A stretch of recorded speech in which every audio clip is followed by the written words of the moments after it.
DD214 Network Podcast is for mature audiences only. Any videos, music, or entertainment not originating from DD214 Network is used and covered under Section 107 of the Copyright Act of 1976, also known as fair use. Opinions expressed are our own and do not represent any DoD or U.S. government entities as a whole. This podcast is for entertainment purposes only. Viewer and listener discretion is advised. You are no longer alone now, because we have you.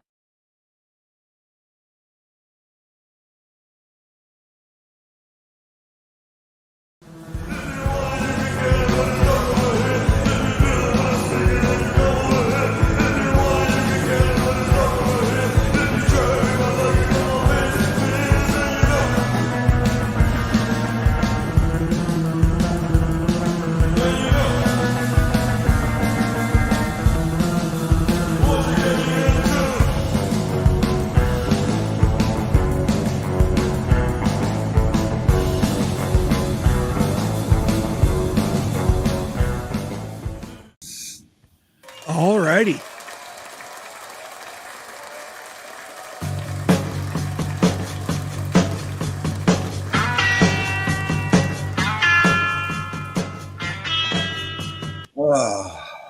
Happy Sunday, bitches. Welcome. D Bear, everybody fucking joining us already this bright and sunny fucking Sunday morning. Welcome to the DD214 Network Podcast, hosted by John Clean Sanchez, Jay, and myself, Joe Texcolini. Y'all better look the fuck out today. Our crayons are sharp. The box is full. Our bottle of glue is topped off, and our helmets are on tight, baby. We're about to rism with the tism. Fucking A. How the fuck are you guys doing? How has your weeks been? Yeah, look, I think we've done a little bit, haven't we, John? Like, it's been a very crazy, interesting week. I'll tell you that much. A lot of it. When I thought that I was supposed to be back working this past week, I'll get into it later on throughout the show what happened, but like it's just been absolutely crazy, and I'm just glad to be back on the internet. Are we getting scared of getting kicked off the internet, John? Is that what we're scared of now? Like, no, never. I know you fucking better Listen, not be. You better all not I'm be. gonna say is that as long as that motherfucker keeps saying my name, we will be famous one day. That's all. That's all I'm gonna say about that. Whoever you are, you better get fucking John's name out of your goddamn mouth. All right, I'll slap the taste out of it. All right, I'll fucking Will Smith that ass. All right. Yeah. Bro, I live in the tism. You can only Will Smith that ass if you actually say, leave my wife's motherfucking name out of your motherfucking mouth while you do it. That's what I just said. I said, get my wife's name out of your fucking mouth, okay? Like, you ever seen that meme where the guy, he goes, what you talk about my wife? What you talk about his wife? Or his wife? Or his wife? And the guy goes, no, I'm talking about your wife. You ever seen that video? Do you know? But you just reminded me. Do you remember the dude that used to go around like slap cigarettes out of people's hands and shit? Oh yeah, Tyrone. Tyrone. That's why my name was Tyrone. I'm gonna fuck your wife. Jesus Christ. Just you know that dude got shot in the chest like twice. Like, yep. Pulling that shit, right? Like that's why you don't do that to strangers, people. Like, I would be the first to fucking say if someone comes up and smacks something out of my fucking hand, bro, it's on. You have assaulted me. I'm in fear for my life. Dude, and I live in a gun carrying state. You're gonna get fucking shot. Okay, well, to Tyrone's credit, there's plenty of videos that show people fighting him. Like he gets into fights over there. Like he was like he was like one of the pioneers of like user generated content. And look at how fucking abrasive he is. Like fucking roll that beautiful bean footage, John. Yeah, are you ready for this? Let's take a trip back in time and see Tyrone in action. Well, this ain't Tyrone, but this was like around the same time, but here we go. Oh, okay, I thought you were gonna. Okay, go ahead. It's not worth it. Talking about my wife like that, fam. I said I'm gonna bottle him. It's not worth it. It's not worth it. You best be talking about someone else's wife. Whose wife? You best be talking about someone else's wife. Can you just go? Can you just You best be talking about his wife or his wife or his wife. Babe. Don't be talking about my wife. And I swear I'll bottle you up. If I talk about your wife, babe. Ain't nobody fucking my wife. Jesus Christ. Well, knock that motherfucker out. Where's the Debo fucking sound? Ain't nobody fucking my wife. By the way, kids, like this is someone's not a cuck. This is not Hollywood, and beer bottles are not that easy to break over your head. So like it getting smashed that hard on his head, like he was swinging for the fences. That fucker played baseball at one point in his life. Yeah, he swung that beer bottle like a fucking ball bat. You see all the movies where oh my god, beer bottles like shatter if you fucking breathe on them wrong or whatever. Like it is, you have to hit them hard, and he hit it. Perfectly, I mean, like right on that dude's fucking cranium, dude. Like that instant fucking knockout. It's like getting sapped. You remember like the Thug Life video era? Ish. That was like one of like the original ones and stuff like that. And that clip lives in my head rent free like Absolutely. So many times. It's so good. Nobody fucking my wife. he paid for it apparently. Like that's kids. This is why you don't mess with people that you don't know. Let's see it's not because you're worried about you or how badass you are. Like Puff Daddy.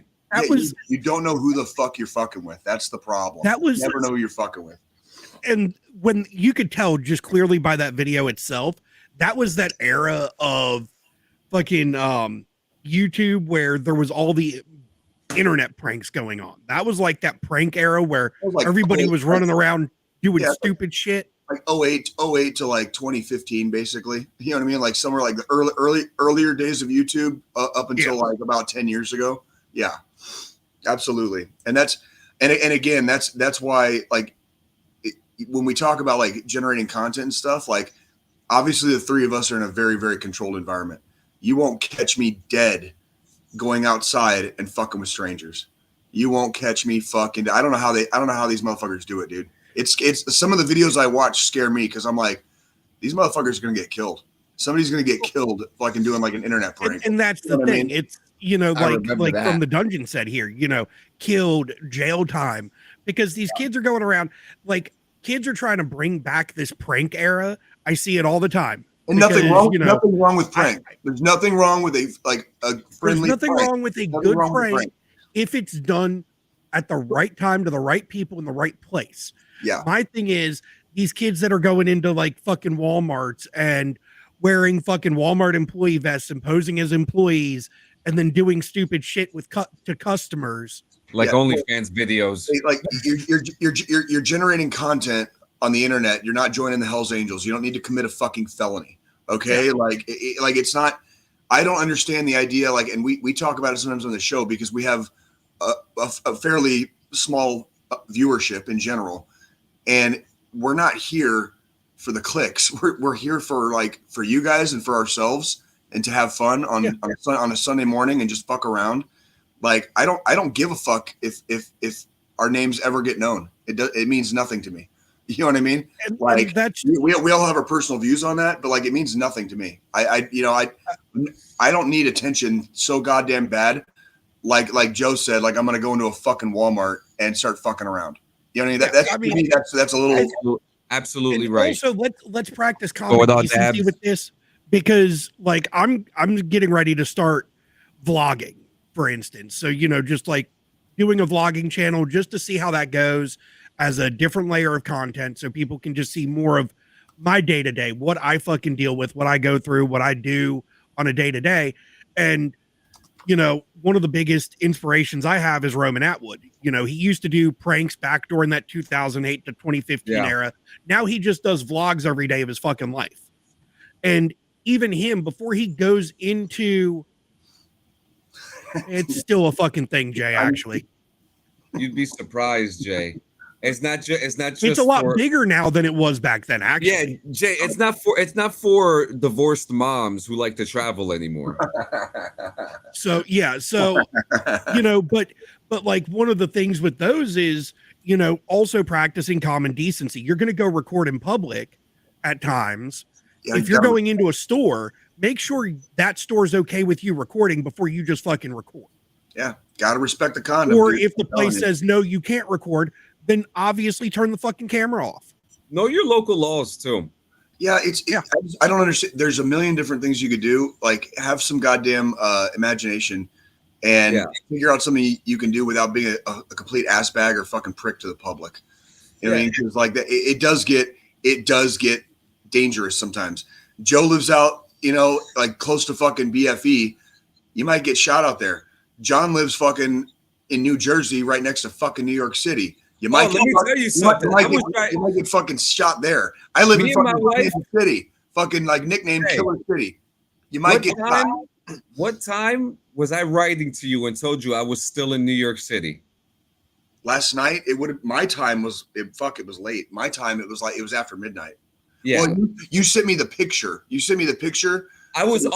took that picture as soon as I took it.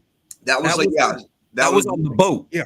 Yeah, but it was late. It was late. Yeah. I know it was after midnight my time, so it had to be at least 2 o'clock or 1 o'clock or 2 o'clock your time. Yeah. Squilini, pull that back up because I do want to talk about that real quick. I completely forgot about that. What's that? I found this yesterday. I've been enjoying all the fucking shit that's coming out. Jay, have you been tracking this? Gosh, yes. I mean, the memes that have been coming out from this are amazing. It's so bad. Dude, two mascots in Major League Baseball parodied it the day after. Phillies, their fucking mascots parodied it. Yeah, it was the Phillies and the Diamondbacks mascots both fucking parodied that shit. Like let's talk about something for a second though with this, because this is what pisses me off. So the astronomer CEO in this case comes out, releases a public apology. And I'm using fucking air quotes because the ending, right? The ending of it was, this was a private moment and it should have never been added onto a video, or a camera should have never been. Motherfucker, you're at a public event at a concert. There's no expectation of privacy out in public. Let's put by federal law, you have no expectation of privacy when you're in fucking public. That's correct. Now, I have two things on this, right? One, when you buy the ticket, right? Usually people are not going to read the fine print and the terms of service and stuff like that, right? You buy the ticket and that's it. But if you look at those terms of services, especially for specific shows, they specifically say this film might be filmed. Yeah. This concert might be filmed. Yep. And that happens a lot. Now, two, I work wrestling shows. You're in a public place. I cannot expect to not catch anybody who is not sitting there, especially at a concert. I mean, I remember watching Disaster Pieces by Slipknot when I was like 15 years old, right? In London. And it's filmed. Can I address the elephant in the room? Nobody would have known what the fuck was going on, and like nothing would have happened if they had just acted normal when the kiss cam came on them. Because everybody got curious. Why did they fucking duck, dodge, dip, and dive? Why did they practice the 5 Ds of fucking dodgeball when the camera panned to them? Because they're fucking cheating, and they had their company there. Now, so there were people there that would have known them, that would have known, but like nobody else in the concert in the whole world wouldn't be making memes about it if they had just fucking acted. His wife probably would have never fucking found out. This is why you don't cheat, kids. Okay, if you don't cheat, you don't have to worry about it. And if you're gonna be that kind of low life scum, don't go to a fucking concert. Don't go to a fucking movie. Go to a movie theater. Sit in the very far back, where you know that there's not any video recording allowed. I can help you out with that. If you're gonna be that kind of low life scum, don't get fucking married. Stay fucking single. You can fuck whoever you want. And then here's the funnier part. Now, he told his wife he was on the business trip. Okay, but you're at a fucking Coldplay concert, you know what I mean? And it's like, what the fuck, dude? Okay, first off, you're like, I'm not taking my date that I'm like cheating with to a Coldplay concert. We're going to fucking Slayer or fucking some shit like that, okay? And if she don't like it, that's why she's my side piece, okay?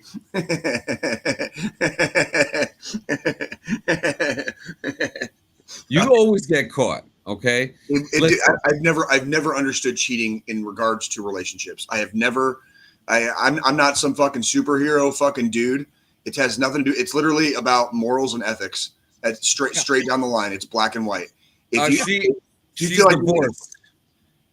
you feel like you need to fuck someone or someone and you're in a relationship, or you need to fuck someone else who's in a relationship and committed, fucking like, what is wrong with you? Okay, hang on. Wait a minute. In some cases, that's nuance. That's nuance. We're talking like, yes, I understand. Yeah. There's plenty of people out there that are in the middle of a divorce, so they're not technically. Oh, I'm not talking about that. I'm talking about people with open relationships and swingers and things like that. Nuance. I mean, even like cheating, in the middle of a divorce, if you're legally separated. Yes, that's nuance. But I thought that if you're in the middle of a divorce, you still can't do that. So, and it depends. It depends on the terms of the divorce, and so that there are things where there's still an expectation. Obviously, when you're a high-profile person like the CEO of a fucking tech company, I don't know. When you're if you're going through, like, say, if he was actively going through a divorce from his wife, because of his position and the money that he has and stuff like that, it would be smart not to start dating until after the paperwork's finalized, because she could, especially if you're going to go be with like the fucking head of HR for your fucking company. What's the head of HR? Are you fucking nuts? Well, I mean, hey man, if you're gonna dip your toes into the fucking dirty waters, dude, like you might as well do it with HR, because they control the story. They control the story. Okay, like they're there for the company. Like clearly, they're there for the company. She's not controlling that story now, though. Because here's the thing: now his wife there's with divorces, there's these things. There's this thing called alienation of affection. Yep. She doesn't even need to prove it at this point because it's plastered all over the fucking internet now. Correct. And again, I've got to divert back to like so not ninja. Like as soon as the camera was on them, they both freaked out. You could see it in their eyes. Fucking like the way the fucking lady fucking like tried to cover her face. It was like, yeah, from the dungeon, you're right. And they deserve each other. They could be together forever, just like Puff Daddy could fuck men without crying about it now. That motherfucker, that's a whole nother goddamn can of worms. Yeah. So what was going on with your week, guys? How was your week? I didn't do much. My parents came into town a couple days ago, and I went with my dad to the Negro Leagues baseball museum. So that was pretty cool. That's beautiful. That was pretty cool. How was that? It was good. It was good. It was only $10. No shit. And it was a lot. It was a lot. The majority of it was it's a walkthrough, and they had a couple displays, but it was a walkthrough, and it was a lot of like little like blurbs of articles, pictures of some of the old players, just baseballs, gloves, memorabilia, and shit like that. A lot of the stuff. When you hear about the Negro Leagues, you hear about Jackie Robinson breaking the color barrier, or some of the earlier Bullet Joe Rogan. Hank Aaron used to play for the Indianapolis Clowns before he went to the major leagues. Actually, we got to talk about Hank Aaron today too, real quick. Yeah, you got to read about a lot of the players and the owners that kind of didn't make the main baseball history books, if you want to call it that. I read a lot about Josh Gibson because he was a big power hitter in the Negro Leagues. He hit over 800 home runs. I knew about Josh Gibson. I didn't know as much about, Buck O'Neil, even though he's from here in Kansas City. And actually, Kauffman Stadium has a Buck O'Neil seat where a fan gets to sit in his seat like every game, and it's called the Buck O'Neil like legacy seat. Yeah, and like I got to read more about a lot of the history and a lot of the players and owners that I had never really heard about before, because it just didn't.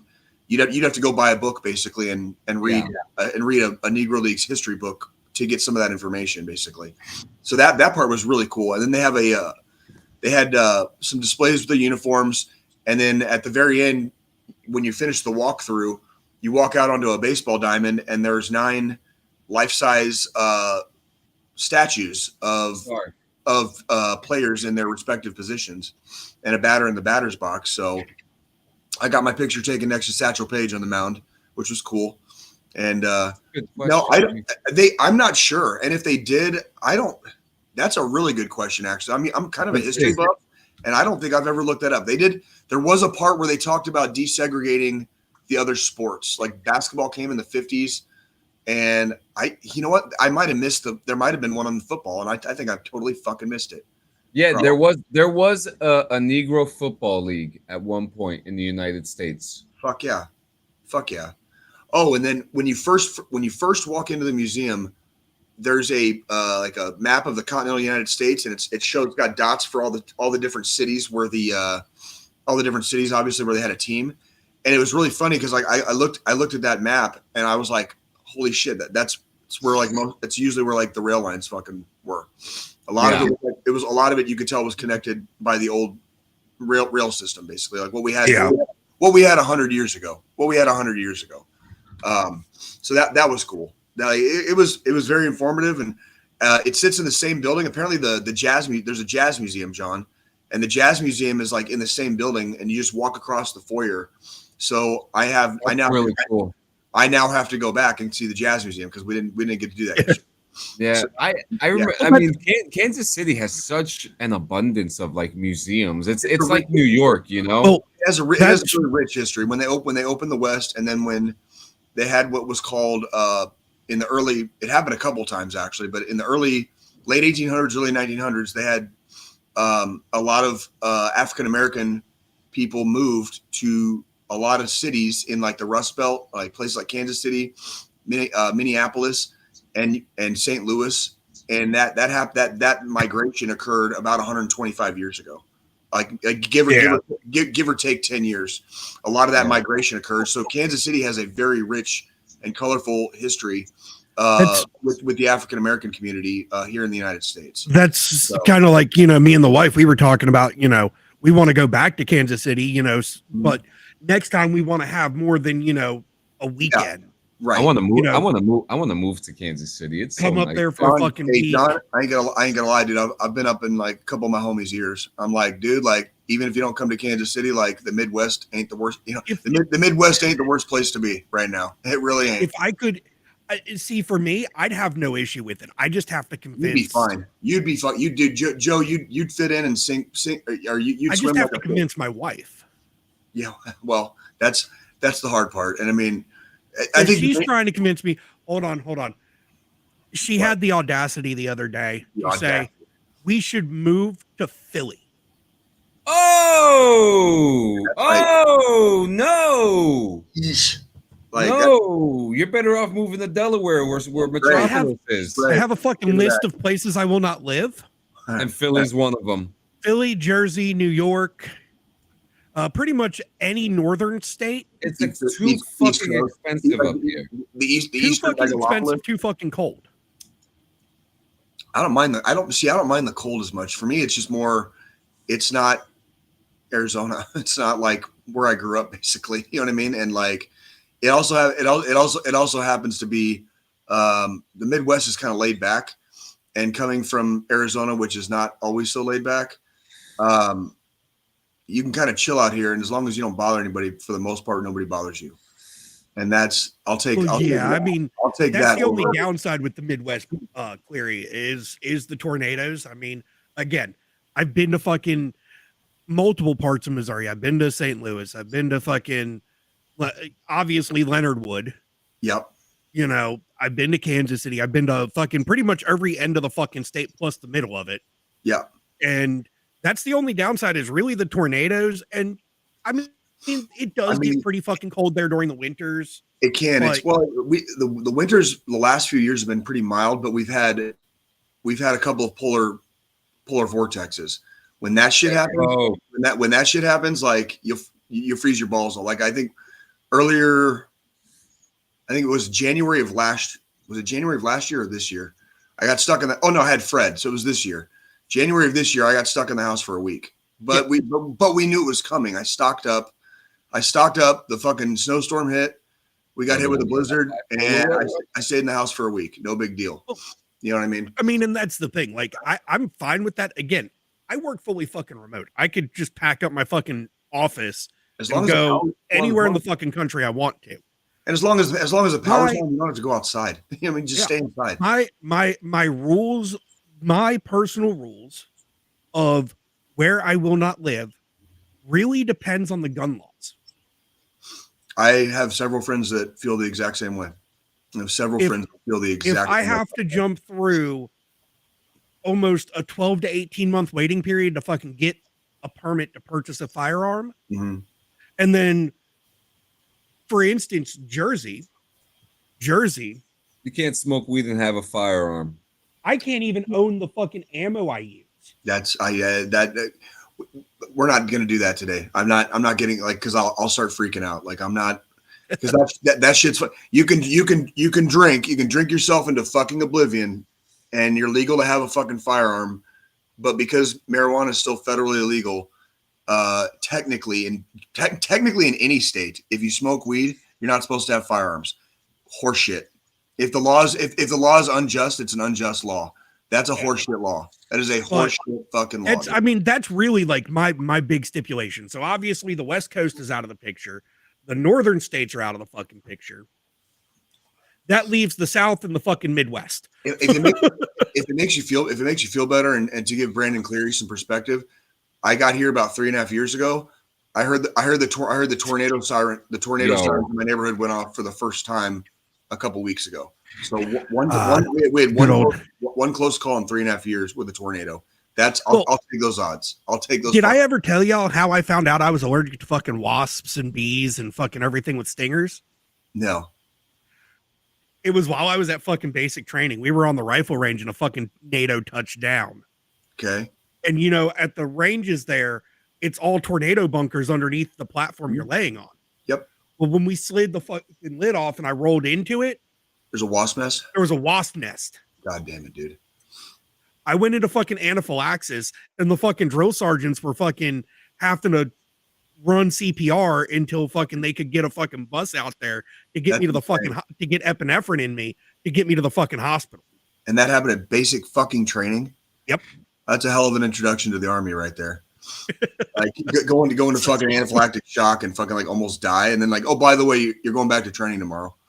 That was also my first taste of fucking Army medical, where put on dry socks, drink water, and fucking take ibuprofen, you'll be fine. Dude, one of the only times I went to sick call, I had thrown my back out the night before, so I went to sick call obviously the next morning. The fucking goddamn major. Like, first off, when I say I throw my back out, I'm not exaggerating. Like, I was walking like I had palsy, and like if I lift my shirt up, like my fucking hips are displaced from like my torso is displaced from where my fucking my legs and my ass cheeks are. Okay, like it looks nasty when it happens. It looks nasty as fuck. The fucking doctor, he was a major. I'm a mechanic at the time. Motherfucker wanted to send me back to work that day. That day, I was like, Doc, like. I'll give me 3 days quarters. Like I was like, I'm a mechanic. I work on engineer equipment, and I'm walking like I got palsy, and you want me to go back to work today? Like holy fuck shit. Like I'm not asking for fucking pain medication. I'm not fucking here fucking drug seeking, whatever the fuck. I'm a mechanic. Like and I can barely walk, and you want me to go back to work? Like so. I'm gonna respond to Query here real quick. Go ahead. The only reason I didn't get discharged was because I was stung 45 fucking times. So they accounted it to the amount of stings and not that I was allergic at the time. I ended up, after I got to my first duty station, going to my old family doctor through civilian insurance to verify if I was allergic or not. And that's when I got the final verification. And I never told fucking Big Army that I was officially allergic. They just amounted it to, I was stung so many times, it sent me into shock. That's an insane fucking, I did not know. By the way, can you show everybody your mug? I love your fucking mug. Show everybody that fucking mug. Yeah. It says bad bitch. How was how was your week, Squillini? Dude, it's the same shit, different day for me. Every fucking week, it's work. I fucking get off. I've been kind of gone back to reliving childhood a bit here and just grinding fucking Pokemon on the Switch lately. Just because I get off work and I just want to veg out on the fucking couch. I watch fucking wrestling on Mondays. I watch fucking wrestling on Fridays. If there's any fucking live events, I watch that on weekends when they come out.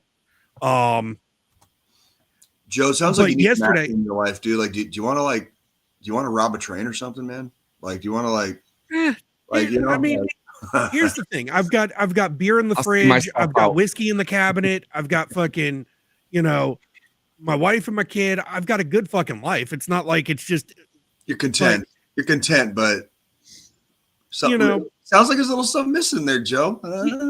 We do, every Thursday we always go to the fucking pub and grub and, hang out with the fucking regulars, kind of, our Cheers environment, so to speak.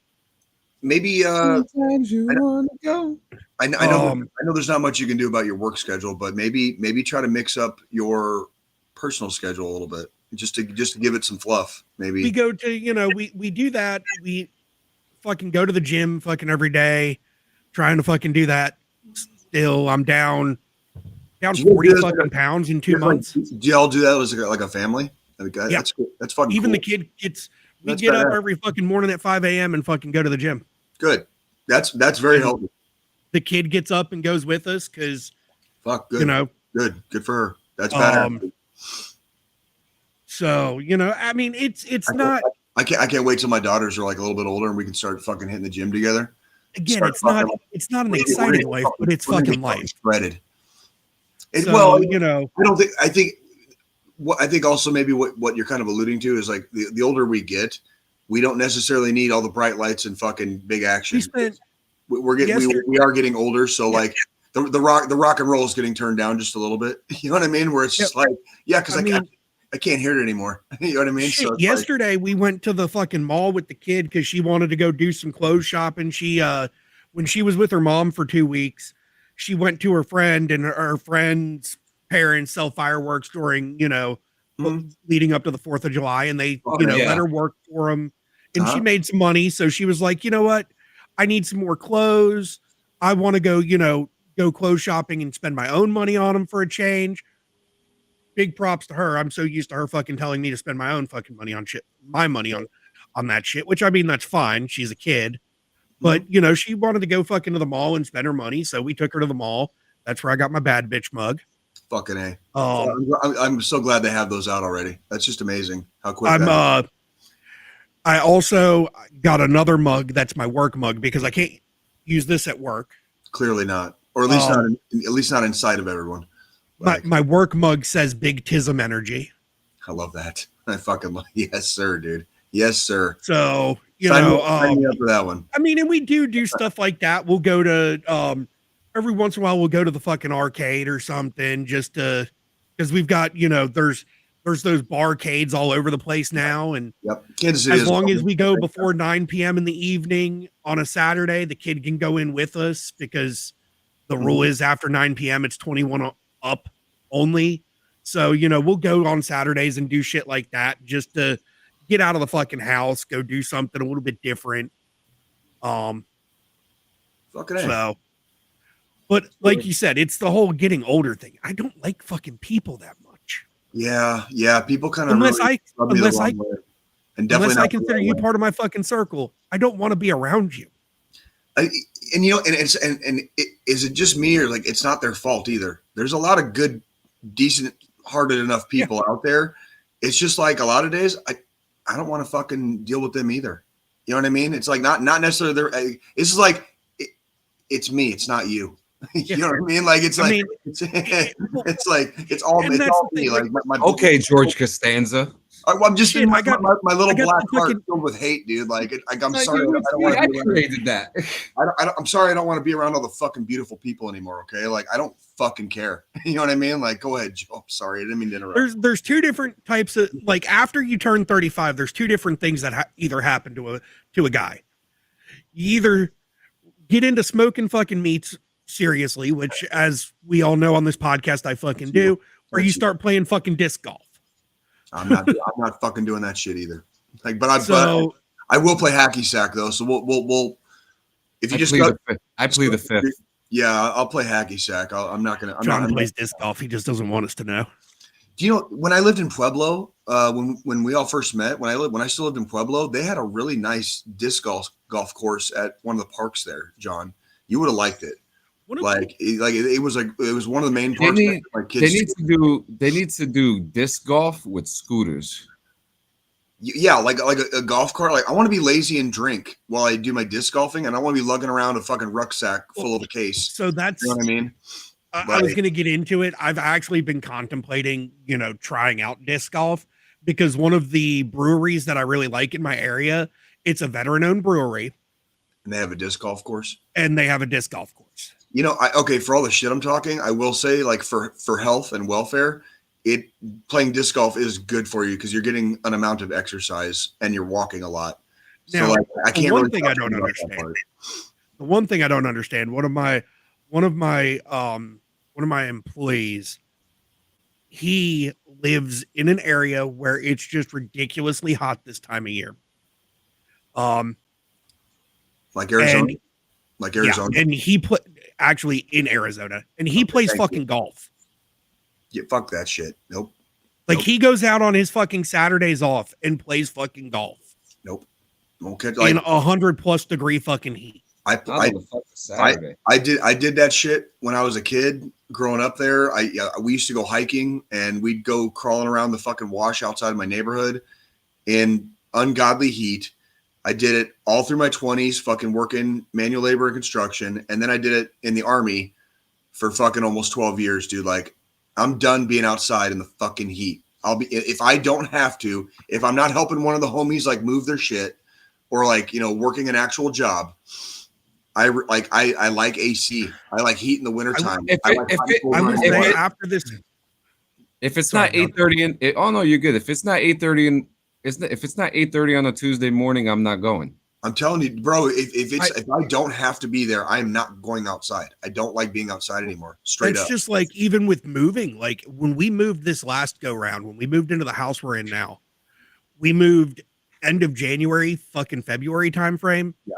Every other time we've moved since me and the wife got together fucking 7 years ago, almost, was August. Fucking heat of the summertime here in North Carolina. Right. And after moving in January, I'm like, nope, I'd rather fucking move when it's cold out. Fucking A. Because I'm exerting enough energy. I was in fucking shorts and a t-shirt with it fucking 45 degrees outside, and I was still fucking hot. Yeah. 100%. But again, it's cold enough out where, you know, in between fucking lugging big shit onto the fucking truck, I can stop for a few minutes and cool off and be fine. I've already said it, dude. Like, now that I bought my house, I'm done. I'm not fucking moving again. I mean, that's what I'm doing it again, dude. Like, I'm ready for us to fucking buy a house so I can just move one last fucking time and be done. Yeah. From the time as a wee lad, when I moved out of my parents' house for the first time, you know what I mean? Like, all the way up till now, I cannot count how many times I've either moved or helped the homies move or fucking grab furniture with like a dude because they needed to pick it up somewhere and like get it back to their house, whatever. Yeah. Like, I'm not doing it again on my own. I'll always lend a hand if people like need a hand lended. Okay. But goddamn, I like all my shit's here. It's fucking staying here. I ain't fucking going nowhere ever again. He bought a new. I'm fucking good. We bought our dining room table back in May. We finally got a fucking dining room table because it was one of the only pieces of furniture we didn't have. And just picking it up because we got it from Habitat because fuck it. There's nothing wrong with that.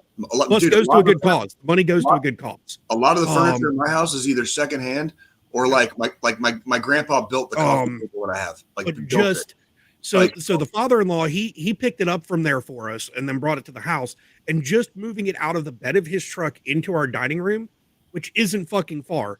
And this is mid-May. Okay. I was sweating fucking bullets. Yeah. Because it was already fucking hot out. Yeah. And the like we're under a heat warning heat warning out here in Kansas City because of the heat index, and it's going to last until Wednesday. But it's like it's not the ambient temperature. It's the fucking humidity that sucks the goddamn soul out. It's currently 90 degrees outside fucking right now, and when we get done with this episode, I have to go fucking cut grass. No, you don't. No, you don't. What's your humidity right now? Can you look that up? I'm curious about that because you guys get humidity out there too. Like, I mean, it's been fucking raining. That's why I've got to do it now because we finally have a day where it's not fucking raining. Well, I was going to say your grass is dry, right? You're not going to cut wet grass though, right? Like, oh yeah, no, it's dry because it's like it rained yesterday morning, so it was wet yesterday, which is why I didn't fucking do it yesterday like I initially planned on doing. Why is it not loading? Fucking Christ.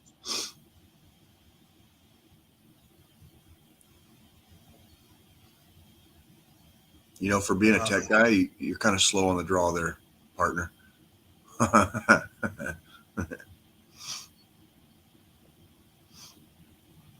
56% humidity. That's pretty high. So yeah, it's gonna be warm today. It's gonna be warm. Yeah. Like, yes. John, I gotta say, to that picture you sent me, can you pull that up so you can show the one you sent last night, late at night, from the train, looking across the fucking river? That's a really pretty picture, dude. Like, that was a great picture. You saw, like, I saw that last night, and I went to dreams with pleasant visions of you and me and Frenchie tearing New York City a new asshole in my head. You know what I mean? Like, it was beautiful. I got it. Word.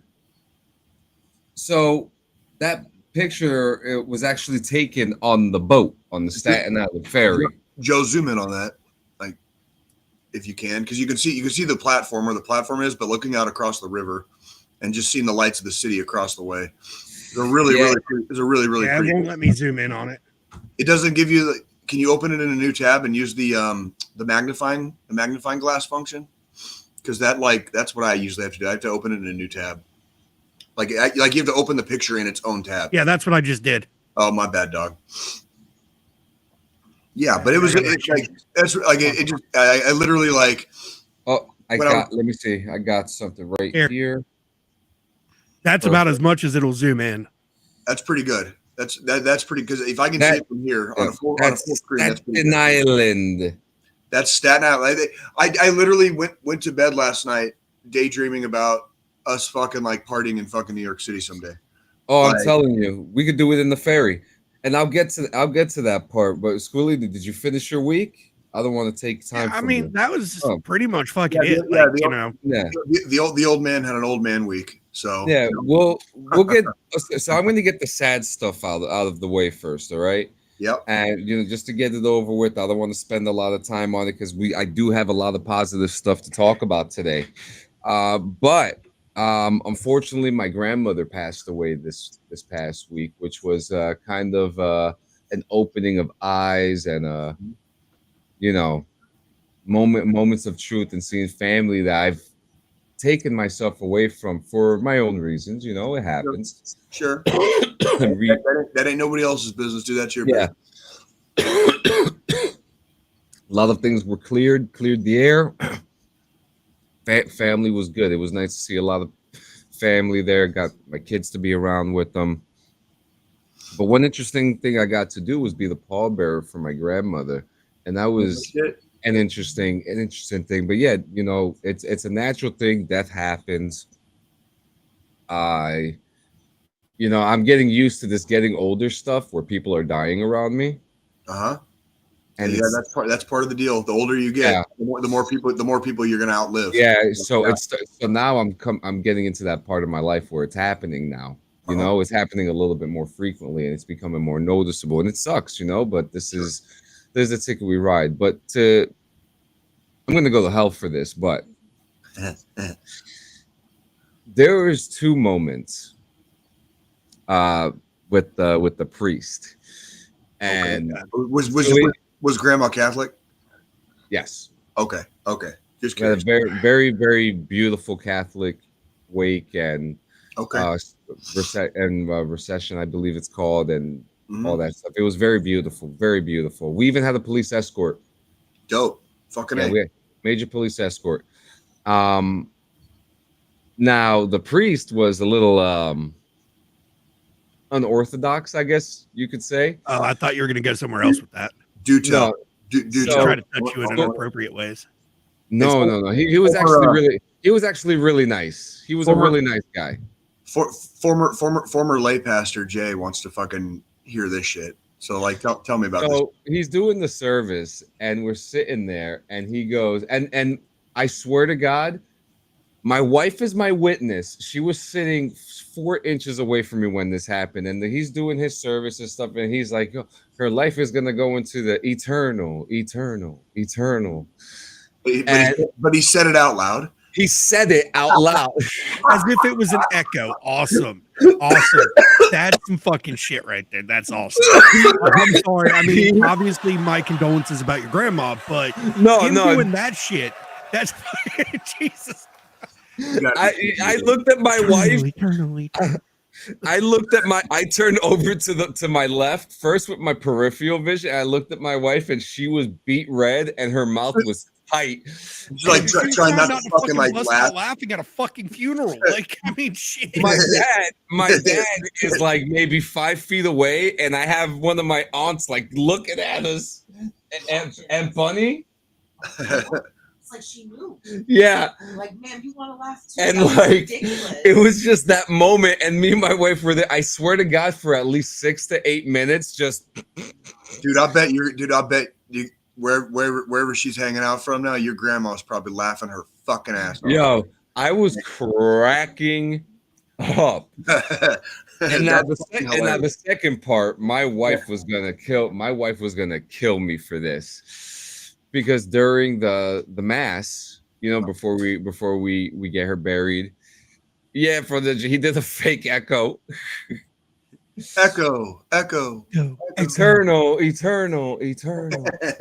It was so good. So now you guys know I watched The Chosen, and there's no spoiler alerts. You guys know what happens in that show. It's written in the damn Bible. If you've read the Bible, you know. Yeah. So he's doing the mass, and I'm crying and shit. I'm sad. Yeah. And my wife, she's crying, and so he starts talking about the crucifixion and the resurrection and all that stuff, New Jerusalem and all that jazz. Right. I stand up and I walk to my wife and I say, I can't believe this son of a bitch just spoiled the next season of The Chosen for us. Fuck John. And I sat right back down. And dude. And she looked at me. She was like, "You motherfucker!" You motherfucker! Like, she was like, "Stop!" And I'm still crying, by the way. But I needed from tears to smart ass back to tears in a matter of fucking seconds. You guys ever notice when you go to like memorial services, funerals, a mass or whatever, like you got to like inject some humor into that shit, because like I tell you what, like whenever the fuck I die.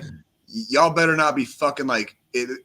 You can cry your tears, okay? But I'm going to talk about that time you passed out on the podcast. Thank you. There you go. Exactly. That's the shit people want to like. That's what you want to remember. Remember, like your boy. Like the good times. Not fucking. We're not just here to fucking cry about it. You know what I mean? Like John, John and Joe. Do you guys do like wakes a lot out there? Like, do you guys like in Arizona where I'm from, and then here in Missouri? It's like family by family. It's dependent on who does a wake or who doesn't do a wake. So like I've been to a few wakes, but not everybody does a wake. So like I mean, it's common here. It's definitely it's depending out here. I mean, a lot of the Southern Baptists, they do wakes. Yeah. Well, like when I say wake, with my parents, for instance, with my mom and dad, we didn't do a wake. Because. Well, it's supposed to be kind of like a party, right? Like that, like you kind of like. Well, that's the thing. My dad, his whole thing when he found out he was terminally ill, he just wanted us to do like more of a celebration of life, because he grew up Catholic, I grew up Catholic, but then we left the Catholic Church because reasons. And instead of him wanting this big extravagant thing, I had my pastor at the time. At the time, I was going to a Methodist church because they're the only non-crazy, in my opinion, within the Christian religion. Yeah, John's seen where I'm going to be buried, and it's a Methodist church. Yeah, because they're a lot more laid back. They're more help your fellow man, not shun people because of their appearance. That's pretty much on par with the Methodist church. Yes. So I had my pastor from that church. He came. We did it in my backyard at the family house growing up because we had a big pond, and he wanted some of his ashes spread in the pond in our backyard. So he would always be on the property he built pretty much. And hey, from the my pastor said, hey, it's pretty spot on there, buddy. Like, go ahead, Joe. I'm sorry. My pastor said a couple words. I spoke, and then me and my brother took a fucking canoe out into the middle of the pond with a bottle of tequila. Cool. Dumped some of Dad's ashes, poured a little tequila in the water for him. Me and him both took a swig. But after I said my words, we kind of did a toast to my dad, and everybody took a shot or shotgunned a beer or whatnot. Okay, so it was more of like a ritual than a wake. It was more just a memorial of life. Yeah, and then we had a party afterwards, and I threw some pork shoulders on the fucking smoker. We barbecued. We fucking had everybody over. Yeah, loud music, fucking bonfire. Danced around it like a bunch of fucking hippies singing Kumbaya. When I lost my best friend when I was 22, he was very young. I had like his mom was asking me like, well, what do you think he would want for this, that, or the other? Anyways, so he got cremated, and we had a memorial service at a botanical garden in Tucson. Oh, and then nice. That is nice. Well, we were only 22, so there were a lot of people there that even if we weren't hanging out regularly, like people from like high school, you know what I mean? Like this is only a few years removed from high school, so we ended up, me and his brother. Because me and him and his brother all lived together, and when he passed away, like we lived together, and so about a week after the memorial service, we got everybody's numbers and we got a hold of everybody, and we had a wake at our house, and it was basically just a big party. We displayed some of his art, like in the dining room, we displayed some of his art. Some art, had some drinks. We had some drinks. I think we made peanut butter cookies. John, you would have loved them. They were great. They were great. They were delish. You remember? Smoked a lot of doobies. Saw people we hadn't seen in a while. Had some beers, had some drinks, and we celebrated his life. And that's what we did. I mean, and the thing is, the way my dad the way my dad wanted his shit done. That's the same thing I want with me. I don't want, minus the fucking. Do you have any idea how happy we're gonna be when we die? Like throw a fucking party. Yeah, I don't want people fucking boohooing over me. They can do that when they need to do it, but at the end of the day, crack a fucking beer or smoke one for me. It wasn't this past Friday. It was the Friday before. It was the 11th. Marked 11. So July 11th was 11 years since my dad passed. It goes quick, doesn't it? It feels like, shit, I was only 24 at the fucking time. I was just getting out of or I was probably a year out of the army when he passed. Dude, I don't like kind of viewing the world this way, but this June, so like last month, basically, it's been about a month ago, almost exactly, past the time when my best friend has now been dead longer than he was alive. And he was 20, and he was 22 when he died. So do the math, kids. Yeah. You know what I mean? And it was like we don't tend to think about things like that, but it's a reality. You know what I mean? Where it's like it's hard to imagine these people that had such a great impact, on our lives, and they've now been gone longer than they were here. You know what I mean? And that's crazy. And it goes that fast. That's part of it. I mean, the thing is, like for me, I'm just at that point now where, and my wife hates it because my luck's fucking running out. Dude, we got whatever we got coming, Joe. We got it coming, and we have it coming in spades. We have it coming. Doing this, you need to stop doing that. You need to do this to get better. And it's like, I'm gonna go to the gym. I'm still gonna fucking eat red meat, drink whiskey, and fucking drink beer. I'm not gonna change everything about my fucking lifestyle. I'm gonna go to the gym so I can lose weight. So I can be healthier from that aspect. Yeah, I only have one fucking kidney. Yeah, I have PTSD, a TBI, fucking ADHD, fucking autism. I've got all this fucking shit. Homie. You're on borrowed time, homie. Just like I'm telling you. It's like every year when I hit my birthday, at this point, it's okay.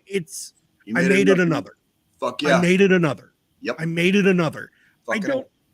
It's like, I don't want to leave my kid this soon. But that's why I'm going to the gym. That's why I'm, losing the weight. That's why I'm getting healthier from that perspective. Sure. But at the same time, I know when it's my time, when whatever powers that be, whatever God you believe in, if you believe in a God, if you don't believe in a God, when it's my time to go into the ground and turn into a fucking ficus, it's my fucking time. It's going to happen.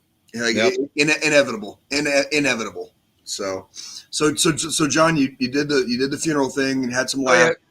And then a couple days. Then yesterday I need to make this clear. I didn't work the wrestling show. I worked for a wrestler who worked the show yesterday, which was for Game Changer Wrestling. I wish I could show you guys footage of it, but it's one of those like pay-per-view type of ordeals. Okay. Was it good? Was it a good show? It was fun. It was fun. So I'll talk like each step of the way. Like my mom is actually still here, which is cool. Yeah. And we left. Tell her I said hi. Say I'm I will. Now, do you remember my story a couple weeks ago about going to Queens, New York? Yes. Well, this was the complete opposite. Opposite as far as what? This was a smooth trip. Because So for those who don't know, I'm in New Jersey, but I live right next to the Staten Island Bridge that goes into Staten Island, New York.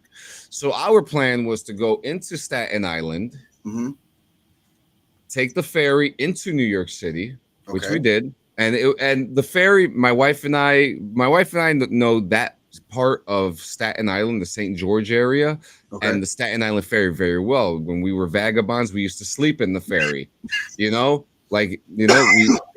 good times, Yeah.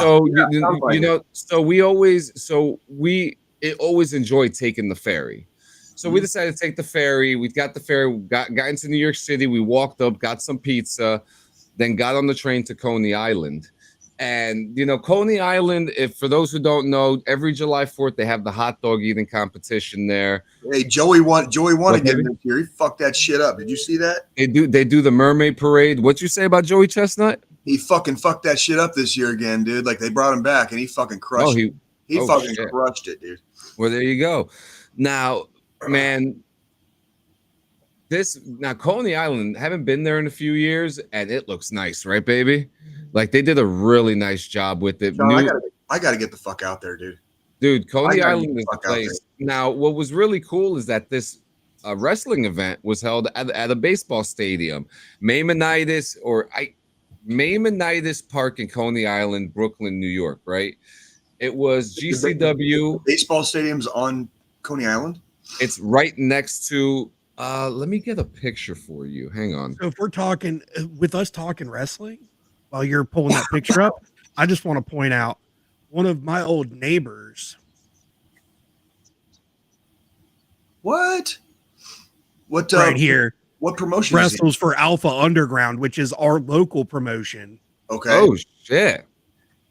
And he just got belts. He just got some belts. He's the North Carolina fucking champion and tag team. Oh, that's really good. Fucking A. That's funny because my boy Colin is the tag team champion for his company as well. Now there's an event that's supposed to be happening soon. I'm trying to find it, and it's with this Alpha Underground promotion, but fucking Matt Cardona is going to be there. That's funny because that's who was there yesterday. Yeah, because Cardona, even though he's in AEW right now, he does a lot of indie stuff too and goes around to these smaller promotions and does things too. Yeah, GCW was one of them. He's a big mainstay. So here is the picture from where we were sitting.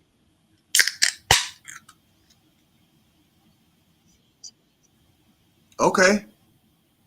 Yeah. So you could see here that obviously there's the park, the baseball field, and then look at the backdrop.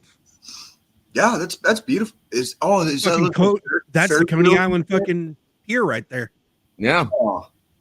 John, John, if I need to look up like Amtrak and like fuck driving. I need to just like take a train out to fucking like Jersey or fucking New York City and have you come pick me up. So what we do is you take an Amtrak to North Carolina and then I'll get on the train when you get here and then we'll go up to fucking John. I'm liking where this is fucking going. You need to contact your work, Joe, and tell them you're going to be fucking out for a couple days. Like fucking, I think we can make this happen. I could easily fucking just say, hey, I'm not going to be here. I'll get one of them fucking Amtrak where you like have your own little private booth or whatever the fuck. You know, like if your own we little, do that, the wife's got to come because she's never rode on a train before. Your little I've never rode on a train either. Well, I mean, I have, but it was in like Colorado and like one of those like old school like narrow gauge. I took the Durango to Silverton, like it's kind of famous on the western slope. But I was like a fucking kid. That's like I've never taken a train like to go somewhere. You know what I mean? Like I've had New York style pizza. You got to remember, technically all my extended family still lives in fucking New York. So I haven't. I don't even know. I make the trip up there, it's going to be seeing John, but then also letting, my cousins and shit know, hey, I'm in the area. I'm going to be, coming into Coney Island with some buddies, meet up to, see some fucking family I haven't seen in 15 plus years. I need to sample the wares of New York pizza. Like, I really like, John, we had a place around the corner from my high school called New York Pizza, and you could get like a slice and a soda for like however fucking cheap it was in the 90s. And we used to ditch school sometimes just to go. I had a buddy that got caught one time because he was walking back through the administration, because like my school looks like a prison. Like they gated it. They gated off the entire campus. So from the outside, like, this is Tucson, Arizona, by the way. It's supposed to the effort was to keep kids on campus, obviously for safety and other reasons, but it's back in the 90s. Place looks like a prison. Anyways, one of my buddies got caught going through the administration building, coming back from ditching, and he literally told the principal, he's like, no, I didn't ditch. He's like, I tripped and I accidentally rolled all the way to New York Pizza. Oh, look at that! Look at that shit. That's a place. That's a place near me. That's what New York pizza looked like. That's what the pizza there looked like. Big ass places like that. Yeah, that was one of those things. Like, my wife, she never had like real New York style pizza, and I've always ate. When I first got out of the Army, my first tech job was right around the corner from this place. It's called Randy's Pizza.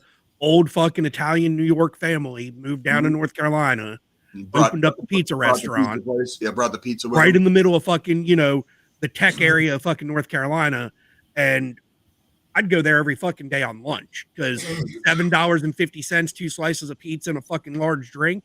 Yep. Just like that. Like that.